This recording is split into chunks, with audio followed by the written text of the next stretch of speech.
그 미국에서 교수를 하고 있는 이제 40년 전에 그분은 이제 돌아가셨는데 에리히 프롬이라는 그 학자가 지은 자기를 위한 인간 When for Himself 이 책의 그 서문을 읽어드리겠습니다.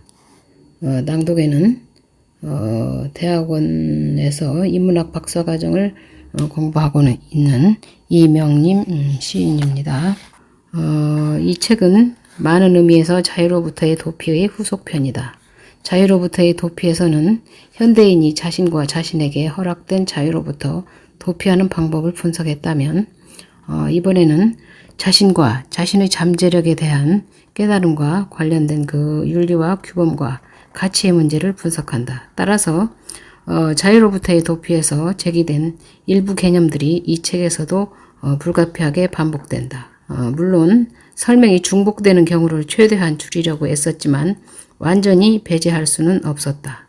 특히 인간 본성과 성격을 다룬 장에서는 성격학과 관련해 앞의 책에서 논의되지 않은 주제들을 다루었다. 성격에 대한 나의 연구를 전체적으로 알고 싶다면 두 책을 모두 읽어야 하겠지만 이 책을 이해하기 위해 자유로부터의 도피를 반드시 읽어야 하는 것은 아니다. 정신분석 학자가 윤리라는 문제를 다루려는 시도에 놀라는 독자도 있을 것이다.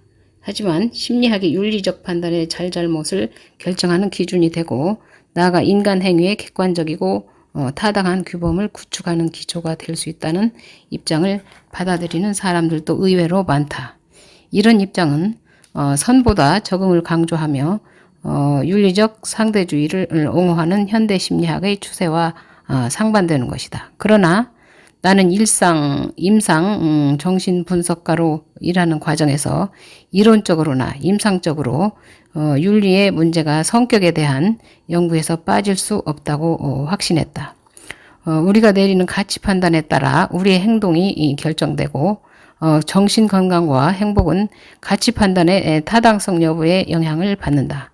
가치평가가 무의식적이고 불합리한 욕망의 합리화로 여겨질 수도 있겠지만 오로지 그렇게만 생각한다면 인격 전반에 대한 우리의 관점을 축소하고 왜곡하는 것이다. 궁극적으로 신경증은 도덕적 실패를 보여주는 한 징후다. 그렇다고 적응이 도덕적 성취를 뜻하는 것은 아니다.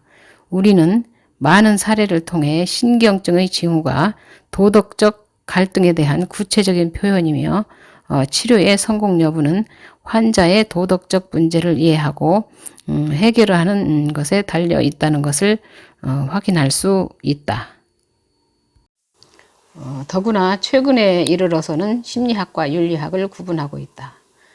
이 책을 쓰는데 근거를 제시해준 과거의 그 위대한 인본주의적 윤리학자들은 철학자인 동시에 심리학자였다. 그들은 인간의 본성을 이해하려면 삶의 가치와 규범을 이해해야 한다고 믿었다. 요컨대 그 둘은 상호 의존 관계에 있다고 믿었다. 반면에 프로이트와 그 학파는 불합리한 가치 판단을 결정하는 기준을 제시함으로써 윤리적 사상의 발전에 크게 기여했지만 가치에 대해서는 상대주의적 관점을 취했다. 간단히 말하면 윤리학의 발전에는 물론이고 심리학의 발전에도 부정적인 영향을 미치는 관점을 취했다. 외적으로 카를 구스타프 융은 정신분석학의 이런 흐름에서 벗어난 가장 대표적인 학자다. 융은 심리학과 심리요법이 인간의 철학적이고 도덕적인 문제와 밀접한 관계가 있다고 인정했다. 이런 인정은 그 자체로 무척 중요하지만 융의 그 철학적 성향은 프로이트에 대한 반발에 머물렀을 뿐 프로이트를 뛰어넘어 철학 지향적인 심리학으로 발전하지 못했다. 융의 이론에서 무의식과 신화는 본유적으로 비합리적인 속성을 띠지만 바로 그런 속성 때문에 합리적 사유보다 우월하다고 여겨졌고 따라서 계시의 새로운 근원이 되었다. 서양의 유일신교 및 중국과 인도에서 탄생한 위대한 종교는 진리를 언급하며 자신들의 종교만이 진정한 종교라고 주장한다. 이런 확신은 타 종교에 대한 광적인 배척으로 발전하는 경우가 많았지만 독실한 신자와 반대자 모두에게 진리에 대한 경외심을 심어주는 효과가 있었다. 그러나 융은 종교를 특별히 구분하지 않고 폭넓게 동경하며 진리에 대한 이론적인 탐구를 포기했다. 신화나 상징을 구분하지 않고 어떤 시스템이든 비합리적인 것이면 동등한 가치를 지니는 것으로 보았다. 융은 종교에 관해서는 상대주의자다. 결국에는 합리적 상대주의를 극렬히 혐오했지만 그의 관점에서 종교는 합리적 상대주의를 부정하는 것일 뿐 정반대편에 있는 것이 아니다. 이런 비합리주의는 심리학이나 철학, 민족학이나 정치학 등 어떤 용어로 포장되더라도 진보가 아니라 반동이다. 18세기와 19세기의 그 합리주의는 이성을 지나치게 신뢰해서가 아니라 이성이라는 개념을 좁게 보았기 때문에 실패했다.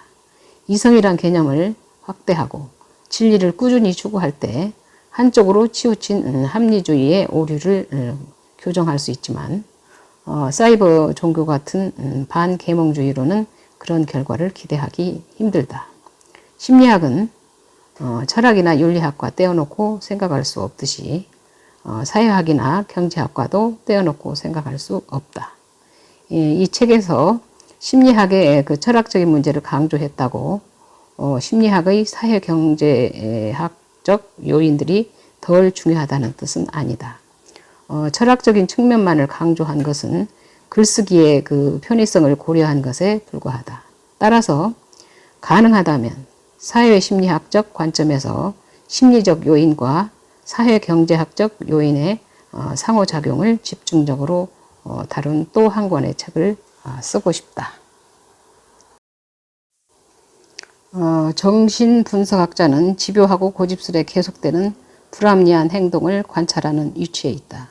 그런 이유로 인해 절제하고 자제하며 불합리한 욕구의 구속으로부터 벗어나는 인간의 능력에 대해 비관적인 견해를 취할 것이라 여겨질 수 있다. 하지만 나는 환자의 치료를 위해 분석하는 과정에서 정반대의 현상에 감동받는 경우가 많다. 따라서 행복과 건강을 얻으려고 애쓰는 힘이 인간의 자연스러운 성향일지 모른다고 더욱 확신하게 되었다.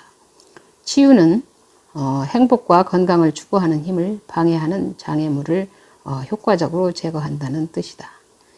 신경 과민에 시달리는 사람이 많다는 사실보다 주변의 여러 불리한 영향에도 불구하고 대부분의 사람이 상대적으로 건강하게 살아가는 현상이 오히려 어리둥절하게 여겨지는 실정이다. 이쯤에서 미리 주의할 것들을 말해두고자 한다. 사람들은 심리학 책이 행복이나 마음의 평안을 성취하는 법을 가르쳐 줄 것이라 기대한다. 이 책에는 그런 비법이 없다. 이 책은 윤리학과 심리학의 문제를 명확히 하려는 이론적인 시도다. 다시 말해 독자에게 마음의 평화를 주려는 것이 아니라 자신에 대해 의문을 품도록 유도하는 데 목적이 있다. 이 책을 쓰는데 다양한 형태의 제안과 자극으로 도움을 준 동료들과 제자들 및 친구에게 감사의 뜻을 전한다.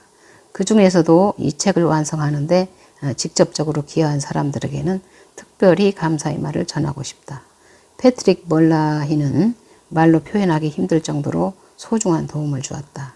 멀라히와 알프레드 자이더만 박사는 이 책에서 제기된 철학적 쟁점들에 관련해 유익한 제안과 판단을 아끼지 않았다.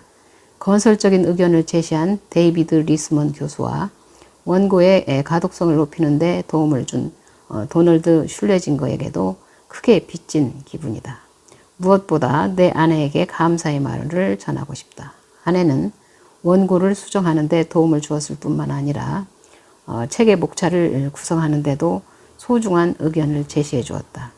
특히 비생산적인 성향을 긍정적인 면과 부정적인 면으로 구분한 것도 아내의 도움이 컸다. 기존에 발표된 내 논문들인 이기심과 자기애, 성격 특성으로서의 신앙, 신경증의 개인적 기원과 사회적 기원을 여기에 재수록하는 걸 흔쾌히 허락해준 잡지 정신의학과 그 다음에 그 미국 사회학 평론의 이 편집진에게도 감사하고 싶다. 이 책에서는 장 칼뱅의 기독교 강요, 헨리크 입센의 11편의 그 희곡집, 그 다음에 그 프란츠 카프카의 심판, 존 와일드가 편집한 스피노자 선집, 아리스토텔레스의 니코마코스 윤리학, 윌리엄 제임스의 심리학의 원리, 하버트 스펜서의 윤리학 원리에서 여러 구절을 포괄적으로 인용했다. 이런 인용을 허락해준 관련 출판사들에도 감사의 뜻을 전하고 싶다. 이상으로 그 에리히 프롬의 그 Man for Himself, 자기를 위한 인간의 그 책 앞문에 앞쪽에 있는 서문을 읽었습니다. 낭독에는 대학원에서 인문학 박사과정을 전공하고 있는 이명림 시인이었습니다. 감사합니다. The danger of the past was that men became slaves. The danger of the future is that men may become robots. True enough, robots do not rebel. But given man's nature, robots cannot live and remain sane. They become golems. They will destroy their world and themselves, because they cannot stand any longer the boredom of a meaningless life. Erich Fromm.